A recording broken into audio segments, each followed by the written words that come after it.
Hola, mi nombre es Nelson Augusto Vaquero Vázquez, tengo 41 años, hijo mayor de Carlos Vaquero y Ángela Aurora Vázquez. Nací en Une, Cundinamarca, en el año de 1979. A la edad de 17 años me fui a hacer curso o a prestar servicio militar en la Policía Nacional. Teniendo ya 6 meses de servicio militar, de ahí realicé curso como patrullero de un año. En el año 98 ya nos graduamos. Fui destinado a laborar en el departamento del Vaupés, más exactamente en Mitú. Bueno, ya estando allí 4 meses después aproximadamente, más exactamente el 1 de noviembre de 1998, fue cuando sucedieron los hechos de la toma de Mitú Vaupés. Para esta época me encontraba ya laborando obviamente como patrullero de la policía, y más exactamente para ese día ya yo estaba prestando mi guardia, me tocaba servicio en la noche, y ya casi que terminando el servicio, siendo aproximadamente las 5 de la mañana, escuchamos las primeras detonaciones y disparos. Sabíamos nosotros o entendíamos que ya era una toma guerrillera, teniendo en cuenta que días antes habían anunciado que se iban a tomar esta población. Ya como parte operativa que se hace dentro de las fuerzas militares y de policía, en este caso la Policía Nacional, que era la única fuerza que existía en este departamento, se había dado aviso al gobierno central para que nos enviaran apoyo, ya que allí solamente había como 100 policías aproximadamente laborando allí como profesionales, y pues no había ejército, no había nada. Entonces se había solicitado apoyo porque ya la guerrilla había anunciado que se iban a meter y a realizar la toma. Yolanda, los habitantes de Mitú vivían en medio de la zozobra desde hace más de un mes, y este fin de semana ocurrió lo que temían. En una carta conocida por En Vivo 9 y 30 se da a conocer la magnitud de la angustia. Le cuento que estamos un poco asustados. Tenemos a los guerrilleros cerca y como que quieren hacer la toma. Y eso fue lo que ocurrió. En esta carta, un habitante de Mitú le contaba el pasado viernes a un familiar desplazado por la violencia en Villavicencio la inminencia del ataque guerrillero. En toda la carretera tienen retén, pues allí está el pollo, y es uno de los que piden papeles a los que pasan en los carros. Te cuento que estamos rodeados de gran cantidad de guerrilleros, es decir, que hay como 8 frentes de las FARC, y el suspenso y angustia en que nos encontramos es grande. Solo recemos para que mi Dios nos proteja, que Él solo sabe qué nos espera. Pero a pesar de que se había hecho esta advertencia, pues el gobierno central nunca envió ningún tipo de apoyo militar ni de policía al Vaupés. Hacía 2 meses antes también nos habían hecho un hostigamiento, y pues ya se rumoraba dentro del pueblo que se iban a realizar esta toma guerrillera. Iniciaron las detonaciones. Obviamente ahí inicia un momento de caos, porque Mitú Vaupés fue una de las unidades donde la guerrilla de las FARC inició con sus famosos cilindros bomba, y allí fue donde, digamos, como estrenaron esta táctica pues no convencional que se realizó pues acá en Colombia. Ya siendo aproximadamente, pues esto era cada vez sentíamos que se nos estaban acercando, pues se sentían más las ráfagas. Ya nosotros, el único apoyo que tuvimos fue del avión, entonces que fue un avión fantasma que nos apoyó en esos días. Aproximadamente el avión se gasta, o el tiempo que se gasta el avión desde la base principal, que en este caso era de Villavicencio, se gasta 1 hora. Estos aviones tienen una autonomía aproximada de 3 horas, así de que 1 hora de desplazamiento hasta allí, más recibíamos el apoyo durante 1 hora aproximadamente, media hora, y luego el avión nuevamente se retiraba. Como cosa curiosa, siempre que llegaba el avión, pues se arreciaba más el ataque o las balas y los cilindros a la estación donde estábamos nosotros. Esta situación pues obviamente pues desconcertaba a todo el mundo, porque pues el ver a los compañeros morir, ver cómo momento a momento nos íbamos quedando ya sin municiones, veíamos que ya estaban mucho más cerca de nosotros, pues obviamente esto nos iba desmoralizando. Ya siendo aproximadamente como el día siguiente, como el mediodía del día siguiente, o sea, eso fue un domingo, el día lunes más o menos hacia el mediodía, ya en la noche pues ellos dejaron de, solamente se escuchaban de vez en cuando disparos o detonaciones, pero digamos que estaba la zozobra porque se escuchaban los guerrilleros como pasaban, corrían más o menos a una distancia de unos 200, 300 metros de donde estábamos nosotros. Y en el día, ya cuando amanecía, ya nuevamente comenzaban a iniciar el fuego. Ya siendo aproximadamente como las 12 del mediodía del día siguiente, ya nosotros ya no teníamos más munición.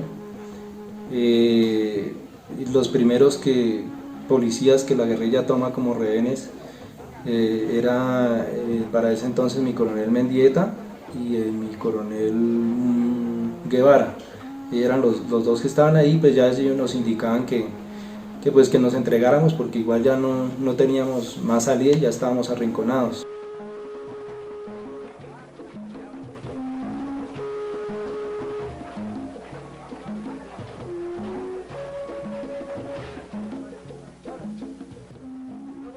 Al comienzo pues obviamente el miedo, el desespero de salir, pues, porque sabíamos que muy probablemente nos iban a matar. Entonces digamos que hubo como esa indecisión entre los que estábamos atrincherados en esta zona. Éramos más o menos como unos 15 policías que estábamos como en una zanja. Y decidimos finalmente salir, ya que ellos, los guerrilleros, nos gritaban que si no salíamos pues que nos iban a prender fuego.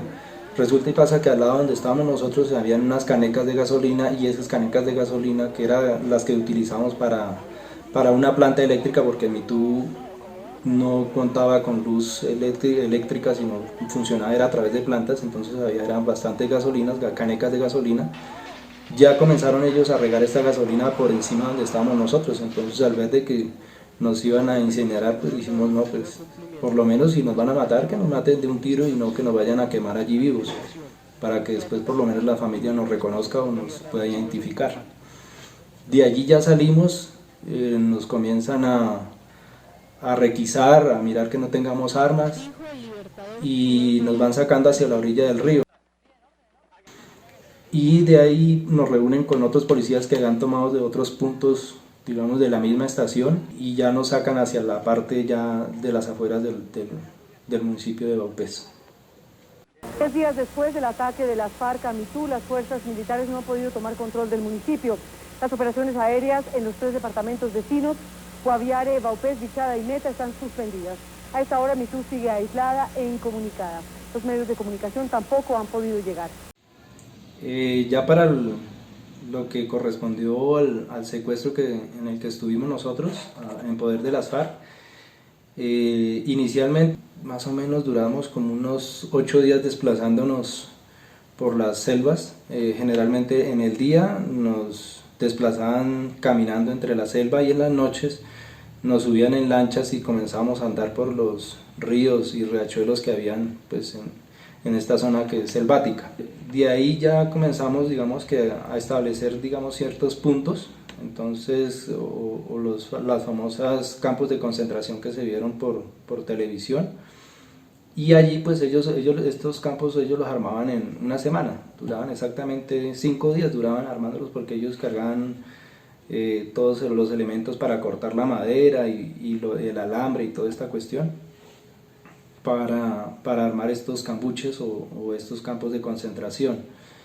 En estos sitios nos dejaban aproximadamente 2 meses, cada 2 meses, mes y medio, lo máximo que llegaron a dejarnos en un solo sitio fueron como 2 meses. De allí ya nos comenzaban a mover 1, 2, 3 días, a veces hasta 4 o 8 días caminando, y llegamos a otro punto y allí nuevamente se armaban estos campos de concentración. Y ya en cuanto al trato, pues obviamente el trato pues no era el mejor, porque obviamente era del enemigo hacia la policía, en este caso pues de las FARC hacia los policías, y pues siempre era con el recelo y ellos con el temor de que de pronto nosotros fuéramos a desarmarlos o esta cuestión, y pues obviamente no nos dejaban, digamos, acercar, siempre nos mantenían a cierta distancia y procuraban que cuando no estábamos dentro de los campos estos de concentración nos mantenían amarrados. Tanto ustedes como nosotros somos gente humilde. Es la parte de los colombianos que no tiene derecho al estudio, que no tiene derecho a la salud, que no tiene derecho al empleo, a la vivienda, a las necesidades básicas para vivir dignamente en Colombia.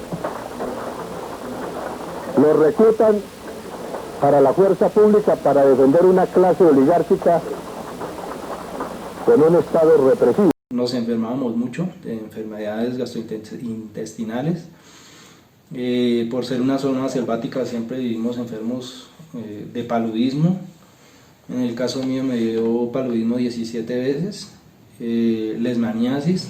En cuanto a, digamos, el tratamiento de estas enfermedades, pues ellos siempre portaban o cargaban con un enfermero y medicamentos. Ya en cuanto al vivir diario allí, fuera de los alimentos, ellos nos tenían una motobomba y casi siempre armaban estos cambuches cerca a un caño o a un río.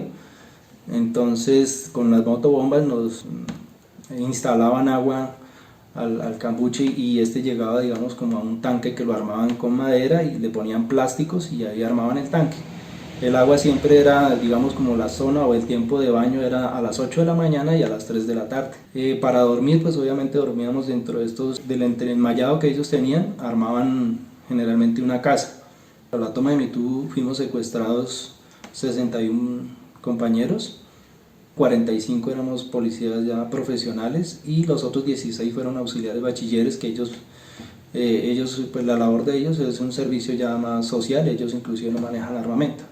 Y el grupo de Mitú nos dividieron en dos grupos, entonces siempre que llegaban armaban, digamos, dos campos de concentración, aproximadamente 500 a 600 metros de distancia el uno del otro, obviamente por ser pues zona selvática era rara vez que los escuchábamos pero no nos veíamos, y a veces pues que nos reunían, ya cuando ocurrían momentos o situaciones especiales como pues las visitas que tuvimos de la Defensoría del Pueblo, que fue aproximadamente un mes y medio después de la toma de Mitú, y ya de las madres, que en esa época las madres de algunos compañeros que tomaron la vocería y que la guerrilla les permitió el ingreso para llevarnos cartas y sobre todo cartas y podernos comunicar con nuestras familias.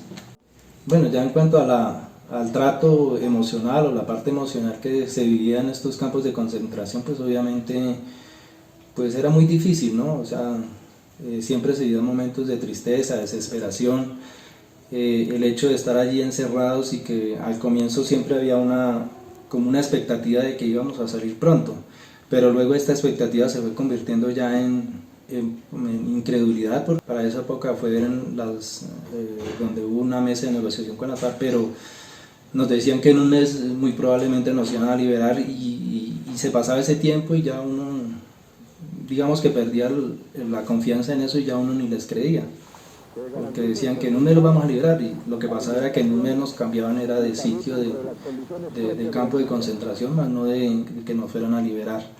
Obviamente pues el estado anímico siempre era pues regular, había momentos como en todo. La ventaja que tuvimos nosotros era que por estar reunidos en grupos, eso hacía que pues si había alguna persona o algún compañero que estaba deprimido, pues los demás tratábamos de levantarle el ánimo o nos trataban de levantar el ánimo cuando a nosotros nos pasaba.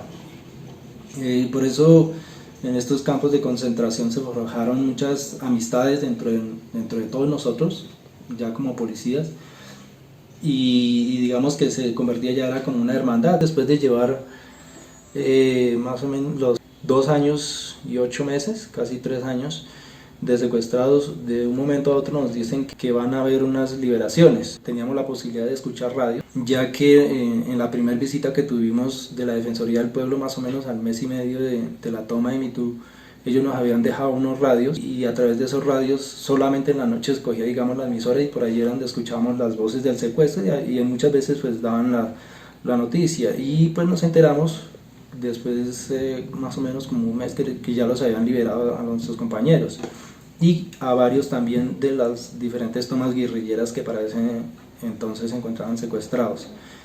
Luego nos dijeron de un momento a otro que nos iban a liberar a nosotros también. De allí nos llevaron aproximadamente como 5 días, llegamos a un punto, después fue que nos enteramos que este punto pues ya la Sierra de la Macarena, que fue el punto donde nos entregaron a la Cruz Roja. Y allí nos reunieron con los grupos de secuestrados de las diferentes tomas guerrilleras. Y obviamente pues allí también fue donde nos enteramos de que sí nos iban a liberar. Lo hicieron como en una pista, una cancha grande, y allí nos fueron entregando uno a uno. Una vez nos iban entregando a la Cruz Roja, nos subieron en camiones y de allí nos llevaron a un aeropuerto para la base de Tolemaida. Y allí en Tolemaida pues allí ya nos están esperando nuestras familias, y allí es donde se hace el reencuentro con nuestras familias.